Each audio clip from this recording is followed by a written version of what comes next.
Hello बच्चों, क्या हाल चाल। मेरा नाम है दीपेश मिश्रा और मैं आपका वेलकम करता हूँ वीडियो मास में।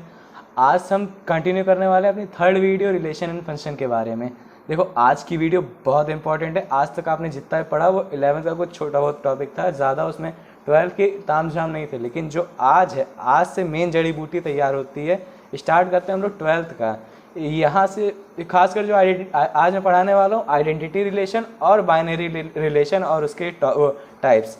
देखो, आइडेंटिटी रिलेशन आपको उतना इम्पॉर्टेंट नहीं, लेकिन जो बाइनरी रिलेशन है वो बहुत ज़्यादा इंपॉर्टेंट है। मतलब बहुत ज़्यादा। बाइनरी रिलेशन में खासकर इक्विवेलेंस रिलेशन आता है, उसके टाइप में वो एकदम ही इम्पॉर्टेंट है। जितना आप समझ नहीं सकते उससे ज़्यादा इम्पॉर्टेंट है। तो ये याद रखो, आज के टॉपिक अगर आप समझ गए तो आप अपना पेपर फोड़ दोगे। उसमें जो रिलेशन का सवाल आएगा, चाहे वो 5 नंबर का है चाहे वो 8 नंबर का है। इक्विवेलेंस रिलेशन है, अगर आएगा तो 5 नंबर से कम नहीं आएगा। कभी कभी 3 नंबर में आ जाता है, लेकिन 5 नंबर मेनली आ जाता है। मैक्सिमम टाइम 5 नंबर का ही आता है। स्टेट बोर्ड में खासकर 8 नंबर का चला जाता है, कभी कभी आता है तो इक्विवेलेंस रिलेशन का 8 नंबर का भी आ जाता है। तो देखो, स्टार्ट करते हैं आज से हम रिलेशन, वो क्या आता है मेन टॉपिक। देखो, स्टार्ट करने से पहले मैं आपको बता दे रहा हूँ, लेकिन आज तक आपने जितने भी पढ़े थे, जितने भी आपने रिलेशन अभी तक मैंने आपको जो 2 वीडियो में पढ़ाया है, उसमें मैंने दो सेट का कार्टेशियन प्रोडक्ट लिया था। याद होगा आपको, 2 सेट का कार्टेशियन प्रोडक्ट लिया था। नहीं देखा है वीडियो, अभी बोल रहा हूँ, जाके पहले वो दोनों वीडियो देख लो, वरना आप लोग कुछ नहीं समझ में आने वाला। इधर मैं बोलता जाऊँ कार्टेशियन प्रोडक्ट आप लोग को कुछ नहीं समझ में आएगा। एक बार वो दोनों वीडियो आप लोग जाके देख लो। तो हाँ, मैं स्टेप बता रहा था आपको। अभी तक मैंने जितने भी आपको वीडियो में पढ़ाया उसमें मैंने 2 सेट का कार्टेशियन प्रोडक्ट लिया था, लेकिन आज से मैं मेजॉरिटी का जितना भी वो पढ़ाऊंगा उसमें केवल और केवल एक सेट रहेगा। उसके एलिमेंट का एक दूसरे से कार्टेशियन प्रोडक्ट करना रहेगा। अब आप लोग को दिमाग में प्रॉब्लम हो रही होगी, जैसे सर आप लोग बोलोगे सर अभी तक तो हम लोग 2 सेट का कार्टेशियन प्रोडक्ट लेते थे, एक सारे एलिमेंट को बी के साथ लिख देते थे तो हो जाता था ए क्रॉस बी कार्टेशियन प्रोडक्ट। लेकिन अब कैसे करेंगे? तो देखो, हो जाएगा। सिंपल वे में समझाता हूँ आपको। ए के सारे एलिमेंट को ए के साथ ही लिखना रहेगा, उसे कहते हैं ए क्रॉस ए का कार्टेशियन प्रोडक्ट। अब लिखेंगे कैसे, ये मेन प्रॉब्लम आती है। लिखना बहुत ही ईजी है, जैसे आपको ये दिख रहा होगा यहाँ पे लिख के बता दे रहा हूँ। जैसे मान लो अगर मेरे पास एक सेट ए है, उसमें हो जाएंगे एलिमेंट 1, 2, 3। आपको बोला जाए इस सेट ए का कार्टेशियन प्रोडक्ट बनाना है, तो आप लोग सोचो कैसे बनेगा। बहुत ही ईजी वे है भाई। देखो, जैसे मान लो मैंने बोला था ए और बी का कार्टेशियन प्रोडक्ट बनाना है, तो आप लोग ए क्रॉस बी कर देते थे। अगर यहाँ ए क्रॉस ए का बनाना है तो आप लोग सिंपल वे से एक और ए लिख लो, एक बार ए और बना लो जिसमें 1, 2, 3 लिख दो। वापस से एलिमेंट तो वही रहा ना, सेम रहा। ए क्रॉस ए का कार्टेशियन बनाना। अब इसके सारे एलिमेंट को इसके साथ लिख दो, हो गया कार्टेशियन प्रोडक्ट। लिख लोगे ना, 1, 1 हो जाएगा, 1, 2 हो जाएगा, 1, 3 हो जाएगा, 2, 1 हो जाएगा, 2, 2 हो जाएगा, 2, 3 हो जाएगा। लिखने नहीं वाला, बहुत बड़ा हो जाएगा। समझ सकते हो आप लोग कार्टेशियन प्रोडक्ट कैसे लिखा जाता है। ये मैंने आपको पहली वीडियो में बताया था, आप लोग उसे जाके फिर से देख लो तो आपको ये 2 हलवा लगेगा। एकदम 2 मिनट में निकाल लोगे आप कार्टेशियन प्रोडक्ट ए क्रॉस ए का। हाँ, तो मैं कहा था, मैं बता रहा था आपको, अभी केवल और केवल ए क्रॉस ए के ही आपका आने वाले हैं कार्टेशियन प्रोडक्ट, जहाँ पे केवल एक सेट रहेगा, आपको उसका कार्टेशियन प्रोडक्ट निकालना है। तो चलिए स्टार्ट करते हैं। पहला टॉपिक आता है आइडेंटिटी रिलेशन। मैं आपको पिछले वीडियो में बताना भूल गया था, इसीलिए इस वीडियो में बता रहा हूँ। पहले चलिए आपको बता देता हूँ, पढ़ के बता देता हूँ आइडेंटिटी रिलेशन होता क्या है। In identity relation there is only 1 set. पहला चीज मैंने बोला था, आज केवल एक ही सेट का आएगा। अब बताते हैं, जैसे let A be a non empty set, then identity relation I A defined as I A is equal to x comma s such as for every. यहाँ जो उल्टा ए बना है इसका मतलब होता है फॉर एवरी, हर जगह एक्स इज बिलोंग्स टू ए। देखो एग्जाम्पल मैंने किया, देखो यहाँ पे आइडेंटिटी रिलेशन कुछ बच्चों के वो सिलेबस में होगा, कुछ के नहीं होगा, क्योंकि रिफ्लेक्सिव रिलेशन जो यहाँ पे वो कुछ ना मतलब काफ़ी हद तक आइडेंटिटी रिलेशन से मिलता जुलता है। इसीलिए कुछ बच्चों में आइडेंटिटी रिलेशन है, कुछ बच्चों में नहीं है। मैं आप लोगों को रिकमेंड करूंगा फिर भी आप पढ़ो। आइडेंटिटी रिलेशन आपके भले यहाँ पे नहीं है, आप आगे बैठोगे कहीं पे भी आ सकता है आइडेंटिटी रिलेशन। ऐसा नहीं, इंपॉर्टेंट टॉपिक है भी है, नहीं भी है, बस छोटा है, मतलब ज़्यादा इंपॉर्टेंट टॉपिक भी नहीं है। तो देखो, जैसे एग्जांपल के तौर पे मैंने लिख दिया आइडेंटिटी रिलेशन। आप लिखोगे कैसे? जैसे एग्जांपल के तौर पे मैंने दिया, इफ एक ए सेट है जहाँ पे एलिमेंट है A B C, small A small B small C, हमको फाइंड करना है आइडेंटिटी रिलेशन उसका। तो देखो, हमने जैसे मैंने लिखा, पहले आप लोग जैसे मैं लिखता हूँ वो आप लोग देखा करो। लिखने का तरीका आप लोग को देखना चाहिए।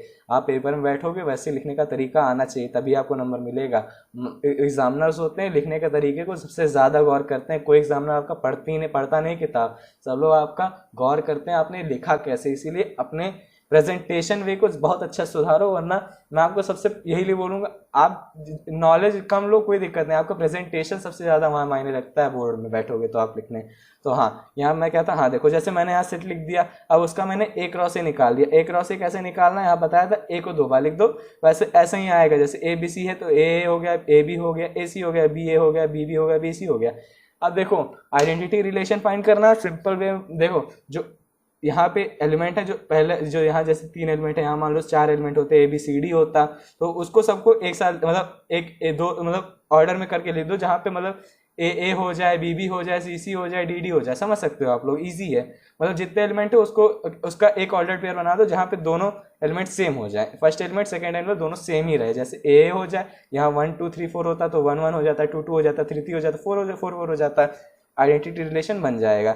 आपको उस समय एक रॉ से बनाने की कोई ज़रूरत नहीं रहेगी। अगर केवल आइडेंटिटी रिलेशन पूछा है, 1 नंबर का सवाल आता है हाँ, तो आप लोग सीधा बना दो, आइडेंटिटी रिलेशन बराबर इतना इतना इतना इतना हो गया, बस और कुछ नहीं करना। तो मैंने आपको बता दिया आइडेंटिटी रिलेशन क्या होता है। अब मेन चीज़ आता है, सबसे इंपॉर्टेंट टॉपिक आता है binary relation, very very important. यहीं से आपके सवाल आएंगे, रिलेशन के आएंगे तो यहीं से आएंगे और कहीं से नहीं आएंगे, ज़्यादातर बड़े नंबर में आएंगे तो यहीं से आएंगे।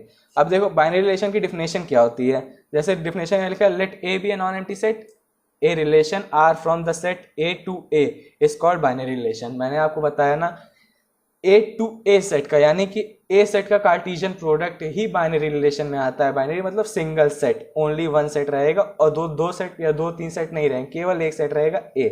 एक सेट मान लो, उसी का ए टू ए का वो क्या कहते हैं रिलेशन हो जाएगा। जैसे ए टू बी होता, 2 सेट होता तो ए टू बी हो जाता, Cartesian product A cross B बनाते, फिर वो रिलेशन उसका सबसेट बनता कार्टेशियन प्रोडक्ट का। ऐसे यहाँ ए क्रॉस ए होगा तो रिलेशन ए क्रॉस ए के कार्टेशियन प्रोडक्ट का सबसेट हो जाएगा। समझ सकते हो, ये मैंने बताया आपको पहली वीडियो में, वापस बता रहा हूँ, relation is the subset of Cartesian product. कैसे, मैंने आपको पहली वीडियो में बताया है कैसे होता है। अब देखो बाइनरी रिलेशन के कुछ टाइप आते हैं, यहाँ पे मैंने वो टाइप लिखे हैं, दिख रहा होगा, हाँ दिख रहा है। देखो वो टाइप है, रिफ्लेक्सिव रिलेशन है, सिमेट्रिक रिलेशन है, एंटी सिमेट्रिक, ट्रांजिटिव और इक्विवेलेंस रिलेशन। अब देखो यहाँ पे जो एंटी सिमेट्रिक रिलेशन है, ये बहुत सारे बच्चों में नहीं है, अब नहीं है मतलब पढ़ाया भी नहीं जाता है क्योंकि ये है नहीं, लेकिन कुछ कुछ बच्चों में है। शायद सीबीएसई में पढ़ाया जाता है, उतना नहीं है, लेकिन हाँ एंटी सिमेट्रिक रिलेशन कुछ कुछ बच्चों में नहीं है। और लेकिन मैं आपको तब भी बोलूँगा आप एंटी सिमेट्रिक रिलेशन पढ़ो, बहुत ही इंपॉर्टेंट टॉपिक, मज़ा भी आता है। कुछ ज़्यादा बड़ा टॉपिक नहीं, आप सिमेट्रिक समझ लिए तो एंटी सिमेट्रिक समझने बाएं हाथ का खेल है। अब देखो आप ये सब टाइप्स ऑफ बाइनरी रिलेशन के टाइप समझने से पहले मैं आपको कुछ कुछ टॉपिक बताना चाहता हूँ। जैसे आप ये समझ लो क्या आता है ऑर्डर्ड पेयर क्या होता है। ऑर्डर्ड पेयर मैंने आपको बताया, फर्स्ट एलिमेंट सेकंड एलिमेंट। अब आप देख लो, जैसे कोई क्या आता है सेट होगा तो उसमें एलिमेंट होंगे ना, नॉन एम्प्टी सेट रिलेशन नहीं बनाता है। कुछ एक सेट मतलब क्या कहते हैं नॉन एम्प्टी सेट में जो जिसमें कोई सेट न हो, क्या कहते हैं एलिमेंट ना हो, वो रिलेशन नहीं बना सकता, उसमें एलिमेंट होना चाहिए तभी वो रिलेशन बनेगा। तो जैसे मान लो अगर एक सेट है उसमें कुछ एलिमेंट होंगे, तो वो अब आपको यहाँ पे दिमाग लगाना है, जैसे मैं बोलूँगा वो आपको समझना पड़ेगा, वही तभी आपको इन सबको पता चलेगा रिफ्लेक्सिव क्या होता है, सिमेट्रिक क्या होता है, एंटी सिमेट्रिक क्या होता है, ट्रांजिटिव क्या होता है, इक्विवेलेंस क्या होता है। तो आप लोग को समझना होगा मेरे साथ, मतलब क्या है थोड़ा बहुत अपना दिमाग को मतलब लगाना पड़ेगा। तो कंसंट्रेट कर लो यहाँ पे, मैं आपको जो बताने जा रहा हूँ। तो देखो देखो पहला आता है रिफ्लेक्सिव रिलेशन। तो पहले पढ़ के बता दे रहा हूँ आपको क्या क्या है, फिर उसके बाद बताऊंगा इसको आप समझ कैसे सकते हो। तो देखो यहाँ पे लिखा है let R be a relation on the set A relation R is said to be reflexive if and only if. यहाँ पे इफ एंड ओनली इफ मतलब तभी कहा जाएगा जब यहाँ पे देखो यहाँ पे क्या लिखा है, x, x is belongs to R for every x is belongs to set A। और यहाँ पे क्या लिखा है x, x for every x is belongs to set A, x related to x। अब मैंने आपको ऑर्डर्ड पेयर में एक चीज़ बताई होगी पहली वीडियो जो इसने अच्छे से देखी होगी। जैसे यहाँ मान लो मैंने यहाँ लिखा होता 1, 2 ऑर्डर्ड पेयर एक है, तो मैंने वहाँ पे आपको बताया था यहाँ पे जो पहला एलिमेंट होता है वो दूसरे के साथ रिलेट करता है। रिलेशन की डिफिनेशन यहाँ पे उसमें लिखा हुआ था, यहाँ पे हो जाएगा 1 इज रिलेटेड टू 2। यहाँ पे अगर हो जाता ए और बी, ए कॉमा बी साथ ही में है, मतलब एक आर में हो जाता है, ये पूरा आ जाता। तो यहाँ पे बोला जाता 1 is related to 2, A is related to B. ये नहीं बोल दिया था 1 इज रिलेटेड टू ए, ये नहीं होता है। जो ऑर्डर्ड पेयर के अंदर जो दो क्या कहते हैं एलिमेंट होंगे वो आपस में क्या कहते हैं रिलेटेड होंगे। तो यहाँ पे वही है, जैसे मान लो रिफ्लेक्सिव रिलेशन बोलता है, जैसे मान लो आपके क्या कहते हैं आपके पास एक सेट है, उसमें कुछ एलिमेंट दे दिए, जैसे मान लो ए बी सी 3 एलिमेंट दे दिए गए हैं। तो अगर एक एलिमेंट है, जैसे मान लो ए एलिमेंट हो गया, उस ए एलिमेंट का खुद ही के साथ कोई रिलेशन बनता है तो उसे रिफ्लेक्सिव रिलेशन कहते हैं। इसको इजी वे में समझना है तो जैसे मान लो आप इक्वल टू, मान लो एग्जांपल में मैंने दिया है इक्वल टू का रिलेशन। जैसे मान लो आपके पास एक सेट बना दिया जाता है जिसमें 1 से लेके 10 तक के सारे नंबर्स के सेट हो जाता है, एक सेट होता। और तो उसमें अगर आपको बोल दिया जाता कि, तो उसमें होता नहीं 5 इज इक्वल टू 5, 5 5 के बराबर ही होगा हमेशा। मतलब एक एलिमेंट है, 5 एलिमेंट है ना, 1 से 10 तक का एक एलिमेंट है, 5 एलिमेंट है, उसका खुद ही के साथ एक रिलेशन बन रहा है, 5 हमेशा 5 के इक्वल होगा, इसीलिए इक्वल टू रिफ्लेक्सिव रिलेशन है। समझ सकते हो आप लोग, इजी है। 1 से 10 तक का एक सेट है जिसमें 5 एक एलिमेंट है, अब उसका उसी के साथ एक रिलेशन बैठ जाए तो उसे रिफ्लेक्सिव रिलेशन कहते हैं। वो रिलेशन क्या, इक्वल टू का रिलेशन है, 5 इज इक्वल टू 5। तो जैसे मान लो एक सेट है, उसके अंदर के एलिमेंट का एक दूसरे के साथ कोई रिलेशन बने तो उसे रिफ्लेक्सिव रिलेशन बोलेंगे। अब दूसरा आता है सिमेट्रिक रिलेशन। अब देखो सिमेट्रिक रिलेशन में हम लोग क्या बोले, अभी तक मैंने रिफ्लेक्सिव रिलेशन में केवल एक सेट का केवल एक एलिमेंट लिया, अब हम एक सेट के 2 एलिमेंट लेंगे। आपको यहाँ पे दिमाग लगाना पड़ेगा, रिफ्लेक्सिव रिलेशन सीख लिया आपने, अब आपको सिमेट्रिक रिलेशन में दिमाग लगाना पड़ेगा।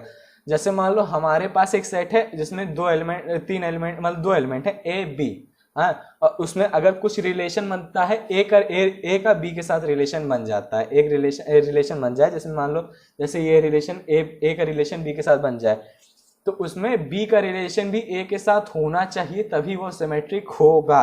नहीं होगा, अगर नहीं है उसका रिलेशन बी का ए के साथ तो वो सिमेट्रिक नहीं होगा। समझ सकते हो, यहाँ पे पढ़ा है, वो लिखा है, वो भी पढ़ के बता देता हूँ। A relation R on a set A is said to be symmetric if and only if y comma x is belongs to R whenever x comma y is also belongs to R for every x comma y is belongs to A। Simple लिखा तो simple, देखो लिखा है, देखो जैसे मान लो अगर y comma x से बिलोंगिंग्स टू r है, अगर y कॉमा x r से रिलेशन से बिलोंग कर रहा है तो वहाँ पे x कॉमा y भी रिलेशन से बिलोंग करना चाहिए, और x कॉमा y क्या होंगे, इस सेट ए के 2 एलिमेंट है x और y। यहाँ पे देखो लिखा भी है x related to y therefore y related to x होना चाहिए तभी वो सिमेट्रिक होगा। यहाँ पे क्या लिखा है, x y both are the elements of set A. फिर से एग्जांपल ले लेते हैं, जैसे मान लो क्या कहते हैं, 2 लाइन है L1 और L2, 2 लाइन है परपेंडिकुलर है एक दूसरे के, यहाँ पे L1 है, ये L2 है, L1 है, ये L2 है। अगर हम बोल दे L1 is perpendicular to L2, क्या L2 L1 के परपेंडिकुलर नहीं है? ये पेन से आपको समझा देता हूँ। जैसे मान लो ये एक पेन है, ये एक पेन है, अगर हम बोले ये पेन इस पेन के परपेंडिकुलर है तो क्या ये पेन इस पेन के परपेंडिकुलर नहीं होगी? हमेशा होगी। परपेंडिकुलर लाइन हमेशा सिमेट्रिक होती है, आपको समझना होगा। जैसे मान लो अब हम 2 नंबर ले लें, उसको हम इक्वल टू बताएं, जैसे मान लो a is equal to B बता दिया जाए तो क्या b is equal to a नहीं हो सकता? हमेशा होगा यार, इक्वल टू हमेशा वो सिमेट्रिक रिलेशन फॉलो करता है। तो आपको समझना फिर समझ गए होगे सिमेट्रिक रिलेशन क्या होता है, रिफ्लेक्सिव रिलेशन क्या होता है। सिमेट्रिक वापस से बता दे रहा हूँ, अगर एक सेट के 2 एलिमेंट है ए और बी, और अगर ए का रिलेशन बी के साथ बैठ रहा है तो बी का रिलेशन भी उसमें ए के साथ बैठना होगा। अगर उस रिलेशन में बी का रिलेशन ए के साथ नहीं बैठ रहा है तो सिमेट्रिक नहीं होगा। आपको आगे चल के मैं कुछ सवाल बताऊंगा तो उसमें आपको देखना होगा, वहाँ पे आपको पूछेगा कि बताओ सिमेट्रिक है कि नहीं है, रिफ्लेक्सिव है कि नहीं है, तो उसमें आपको रिलेशन बनाना होगा। उसके बाद उसकी सिमेट्रिक और रिफ्लेक्सिव के क्राइटेरिया याद होने चाहिए। तो आपको क्राइटेरिया यहाँ समझ जाने चाहिए, रटना नहीं है, समझ जाओ कहते कैसे होता है। खेल खेल में रिलेशन समझोगे तो आराम से समझ लोगे, मजा आएगी आगे चल के पढ़ने में। अब देखो अगला टॉपिक पढ़ते हैं। अगला टॉपिक आता है यहाँ पे एंटी सिमेट्रिक रिलेशन।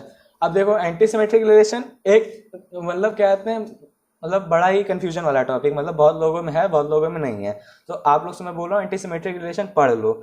अब देखो सिमेट्रिक रिलेशन मैंने आपको बताया ना, जैसे मान लो हमारे पास क्या कहते हैं एक सेट ए है, मतलब कहते हैं सेट ए है जिसमें 2 एलिमेंट है, स्मॉल बी, ए का रिलेशन बी के साथ है तो बी का रिलेशन भी ए के साथ उसमें होना चाहिए। अब एंटी सिमेट्रिक रिलेशन क्या बोलता है, यहाँ पे मैं जो वर्ड बोल रहा हूँ वो समझ लो, इसका मैं आपको बताऊंगा यहाँ पढ़ के क्या लिखा है। मैं एक वर्ड बोल रहा हूँ, एंटी सिमेट्रिक रिलेशन में सिमेट्रिक रिलेशन पहले से होगा। एंटी सिमेट्रिक रिलेशन में सिमेट्रिक रिलेशन पहले से होगा, वो सिमेट्रिक रिलेशन होगा ही होगा, तभी वो एंटी सिमेट्रिक रिलेशन है। अगर वो नहीं है तो पहले आपको देखना है वो सिमेट्रिक रिलेशन फॉलो कर रहा है कि नहीं। यहाँ पहले उसके कुछ क्राइटेरिया वो दिखा देता हूँ आपको पहले पढ़ के। A relation R on a set A is said to be an antisymmetric relation if and only if x comma y is belonging to R and y comma x belongs to R। यहाँ symmetric relation पहले से हो गया। देखो जैसे यहाँ पे x comma y R से बिलोंग कर रहा है, y comma x पहले से R से बिलोंग कर रहा है, मतलब वो दोनों पहले से सिमेट्रिक रिलेशन है। और और क्या है x is equal to y, जो ऑर्डर्ड पेयर के फर्स्ट और सेकेंड एलिमेंट है वो एक दूसरे से बराबर होने चाहिए। समझ गए आप लोग, समझ गए होके। ये आपका इसका एक और वो निकलता है हर एक एंटी सिमेट्रिक रिलेशन सिमेट्रिक हो सकता है, लेकिन जरूरी नहीं जो सिमेट्रिक रिलेशन वो एंटी सिमेट्रिक हो। ऐसा हर समय जरूरी नहीं, हर समय पॉसिबल नहीं हो सकता। यहाँ पे वही हुआ है, एंटी सिमेट्रिक रिलेशन क्या बोलता है, अगर क्या कहते हैं हमारे पास एक सेट है ए, उसमें दो एलिमेंट है एक्स और वाई, और अगर एक्स का वाई के साथ कोई रिलेशन बन रहा है और वाई का एक्स के साथ रिलेशन बन चुका है, मतलब दोनों एक रिलेशन बन चुके हैं, आ गया है ऑर्डर्ड पेयर में, तो और x is equal to y होना चाहिए, तभी वो एंटी सिमेट्रिक रिलेशन है, वरना नहीं है। सीधी बात, कोई दिक्कत नहीं है।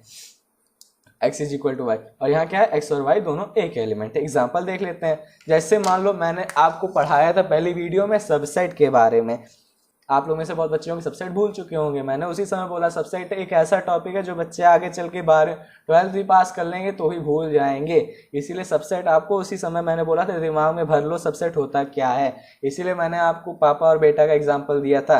अब देखो फिर से बता दे रहा हूँ, सबसेट आप लोग जाके पहली वीडियो देख लेना, इसीलिए वापस से बोल रहा हूँ। सबसेट होता है यही है, क्या कहते हैं, जैसे मान लो एक मेरे पास सेट ए है उसमें जो एलिमेंट है, और एक मेरे पास सेट बी है उसमें जो एलिमेंट है, दो अगर मान लो मेरे पास सेट ए में जो अगर एक 1 2 3 4 एलिमेंट है, मतलब ए, जैसे हाँ बता दे रहा हूँ यहाँ पे बगल में आपको, जैसे मान लो मेरे पास एक सेट है ए, उसमें एलिमेंट हो गए कुछ 1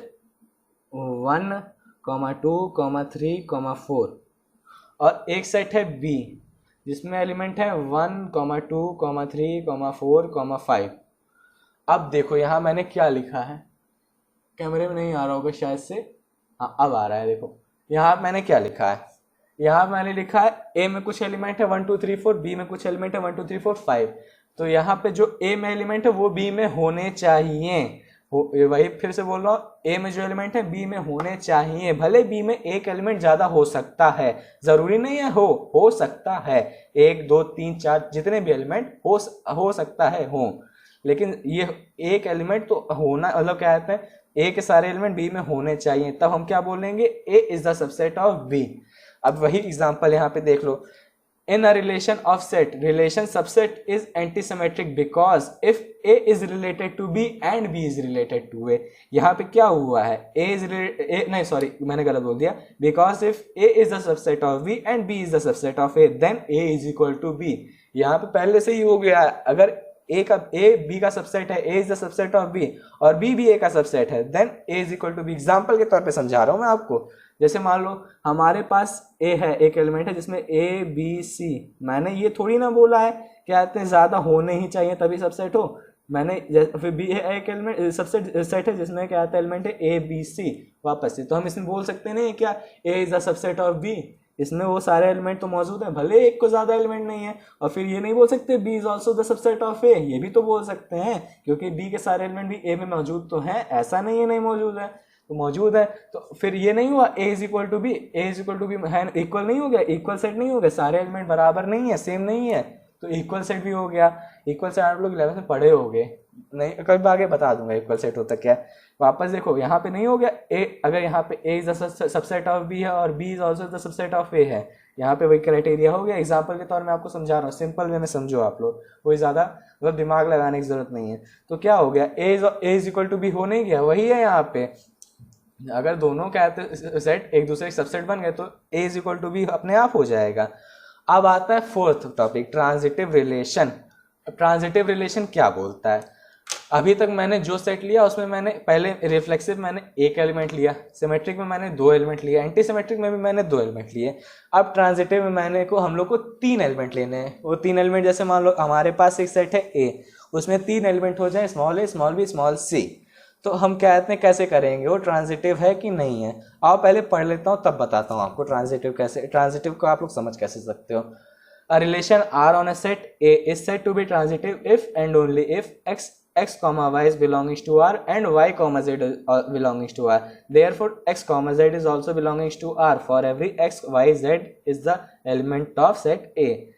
अब देखो यहाँ पे है, सिंपल वे में समझो, जैसे मान लो हमारे पास एक सेट दिया जाए A जिसमें कुछ एलिमेंट है A B C, हाँ, और हमारा रिलेशन जो बने, रिलेशन बने उसमें बोल दिया जाए A रिलेटेड टू B हो जाए, यानी कि एक ऑर्डर्ड पेयर बन जाए R is equal to A comma B बन जाए, हाँ, और बी कॉमा सी भी बन जाए, मतलब बी कॉमा सी। अब समझ लो जैसे मान लो जो इसका वो कहते हैं लास्ट एलिमेंट है उसका क्या मतलब जो भी, जैसे मान लो अब यहाँ पे हमारे पास एक सेट बनता, जैसे मान लो यहाँ पे होता A R is equal to हो जाता 1,2 हो जाता, तो उसके बाद अगर किसी का भी यहाँ पे 2,1 हो जाता, हाँ, फिर 2,2 हो जाता, तो हमें हर मतलब जो कहते हैं वो होता, मतलब कहते हैं जो इसका लास्ट एलिमेंट है और वो जो जिसका जिसके साथ मतलब जिसका जिसका पहला एलिमेंट होता उसके साथ हमें सबके साथ चेक करना होता है। अब जैसे मान लो यहाँ पे ए कॉमा बी और बी कॉमा सी है, तो वहाँ रिलेशन में ए कॉमा सी होना ज़रूरी है, मतलब जो इसका पहला एलिमेंट है उसका सी, उसका रिलेशन आपस में होना चाहिए, मतलब ए कॉमा सी होना चाहिए, ए रिलेटेड टू सी होना चाहिए, तभी वो होगा ट्रांजिटिव रिलेशन। अगर यहाँ पे 1,2 है और सेट में अगर यहाँ पे 2,2 है, मतलब यहाँ पे अगर मान लो यहाँ पे 2,1 है, हाँ, यहाँ पे 2,2 है, मतलब ये लास्ट एलिमेंट 2 हो गया, यहाँ पे इसका फर्स्ट एलिमेंट 2 हो गया, मतलब ये हो गया, तो 1,1 भी होना चाहिए, और मतलब कहते हैं उसमें रिलेशन में 1,1 नहीं है तो ये कहते हैं रिलेशन नहीं है, और मान लो अगर इस रिलेशन 1,1 नहीं है तो ये रिलेशन नहीं बनता, मतलब वो ट्रांजिटिव रिलेशन नहीं है। अभी यहाँ कहीं 1,1 होता तो ये ट्रांजिटिव रिलेशन हो जाता पट्टे से। और यहाँ मान लो जैसे यहाँ पे 1,2 है, 2,2 है, तो यहाँ पे 1,2 भी होना चाहिए, तो 1,2 है तो है, अपने आप हो गया। अब जैसे मान लो कहते हैं अब क्या, फिर इसका जैसे यहाँ पे ये हो गया, यहाँ पे साफ साफ लिखा भी है x is related to y है और y is related to z है, तो x is related to z है। अब एग्जाम्पल कुछ देख लेते हैं। एग्जाम्पल में जैसे मान लो हमारे पास let A B c are 3 numbers and if a is equal to b, यहाँ पे है, and b is equal to c, therefore a is also equal to c। Normal सी बात है, कहते हैं अगर 3 वेरिएबल है ए बी सी और ए अगर बी के इक्वल है और बी सी के इक्वल है, तो ऑफकोर्स सी बात है ए सी के इक्वल होगा ही होगा, तो equal to holds transitive relation. वापस से बोल रहा हूँ, equal to holds transitive relation. अब दूसरा एग्जांपल देखते हैं। If L1, L2 and L3 are 3 lines such that L1 is parallel to L2 and L2 is parallel to L3, यहाँ पे जैसे मान लो यहाँ पे 3 लाइन हो गए L1, L2 and L3, L1, L2 and L3। अगर L1 L2 के पैरेलल है, L2 L3 के पैरेलल है, तो क्या L1 L3 के पैरेलल नहीं होगी? क्या वो भाग जाएगी क्या दूसरी लाइन? हाँ, नहीं भागेगी यार, L1 L3 के पैरेलल हो जाएगी। तो क्या फिर कंक्लूजन क्या निकला? Parallel holds transitive relation. समझ रहे होगे आप लोग? अब देखो इक्विवेलेंस रिलेशन मैं आपको इस वीडियो में नहीं बता रहा हूँ, क्यों? क्योंकि इक्विवेलेंस रिलेशन अपने आप में ही बहुत बड़ा टॉपिक है। और हाँ देखो, इसमें से भले आए ना, इक्विवेलेंस रिलेशन में से जरूर आएगा, चांसेस बहुत ज़्यादा बनते हैं इक्विवेलेंस रिलेशन से सवाल आएंगे। रिलेशन से आना होगा तो इक्विवेलेंस रिलेशन से ही आएंगे, क्योंकि टीचर्स कभी आपको हल्के सवाल नहीं देंगे। 12th में आ गए हो, आखिरी साल है स्कूल का, तो कभी आपको हल्के सवाल नहीं देंगे। तो होप सो आपको कहते हैं वीडियो समझ में आई होगी। आज की वीडियो बहुत ज़्यादा बड़ी हो गई है तो आप लोग बोर हो गए होगे, लेकिन हाँ, बोर नहीं होगे मैं उम्मीद करता हूँ, क्योंकि मैंने जिस ढंग से पढ़ाया होगा आप लोग बोर नहीं हुए होगे। उम्मीद करता हूँ आपको वीडियो समझ में आई होगी। अगली वीडियो बहुत इंपॉर्टेंट होने वाली, ये वीडियो तो बहुत इंपॉर्टेंट थी। और मैंने जो आज नोट किया है, मैंने क्या कहते हैं, मैं आप लोग से वो उम्मीद करता हूँ आप लोग पॉज करके उसे नोट कर लिए होगे। नोट नहीं किए होगे तो कम से कम स्क्रीनशॉट ले लो यार, बहुत इंपॉर्टेंट लिखा है। और अगर आप लोग इसकी कहीं नोट्स बना रहे हो तो मैं ये हमेशा आप लोग को बोलूँगा, आप लोग मेरा लिखा हुआ ना लिखो, आप लोग अपने मन से एक नोट्स बनाओ अपनी, जिसमें अपनी लैंग्वेज हो। यहाँ पे मैंने किसी बुक की लैंग्वेज नहीं लिखी, यहाँ पे मैंने खुद की एक लैंग्वेज बनाई है, खुद की लैंग्वेज से लिखा है। तो आप लोग भी अपनी लैंग्वेज से बनाओ, जिसमें आप लोग को मज़ा भी आएगी। तब मैथ में अपनी लैंग्वेज की एक नोट्स बनाओगे ना, तो फिर कभी भी उससे पढ़ोगे ना, तो फिर मैथ पढ़ने में मज़ा आएगी। तो होप सो आप लोगों को वीडियो अच्छी आई होगी तो लाइक करना, अपने सारे दोस्तों में शेयर करो जिनका इस समय 12 चल रहा हो। सबको बताओ रिलेशन फंक्शन डरने की चीज़ नहीं है, इजी चैप्टर है, पढ़ो आराम से, हैव फन और आराम से पढ़ते रहो, कोई दिक्कत नहीं है। तब तक मिलते हैं नेक्स्ट वीडियो में, तब तक बाय बाय।